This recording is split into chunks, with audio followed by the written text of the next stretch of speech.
საქართველოს განათლებისა და მეცნიერების სამინისტრო სკოლის მოსწავლეებისთვის კონკურსს ვუმღერ სამშობლოს აცხადებს.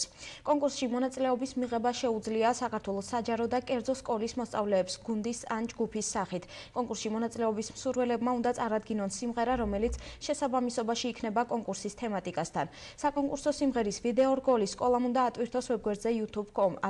ატვირთული ვიდეორგოლის შესაბამისი ბმული სკოლის ოფიციალური ელექტრონული პოსტის მეშვეობით განათლების სამინისტროში უნდა გაიგზავნოს. მონაწილეების მიერ გამოგზავნილი ფოტოები აიტვირთება კონკურსის Facebook გვერდზე ვუმღერ სამშობლოს, სადაც შესაძლებელი იქნება ეგრეთ წოდებული მოწონების საშუალებით ნებისმიერი პირისთვის ხმის მიცემა.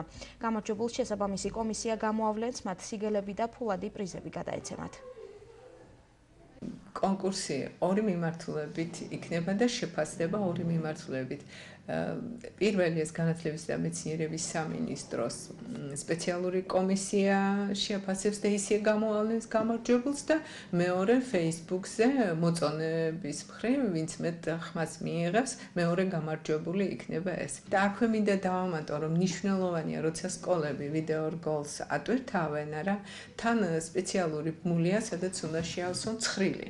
თუ ეს ორივე ერთად არ გადაიგზავნეს სამინისტროში, ეს ნამუშევარი არ შეფასდება. ამდენად მნიშვნელოვანია ყურადღება გამახვილდეს ამასიც. ჩვენთან სკოლაში ბევრი ბავშვია ისეთი, რომელსაც აქვს მუსიკალური ნიჭი, შეუძლია სიმღერაც, მუსიკის დაწერაც და მათ ექნებათ საშუალება აი ეს თავისი ნიჭი გამოავლინონ.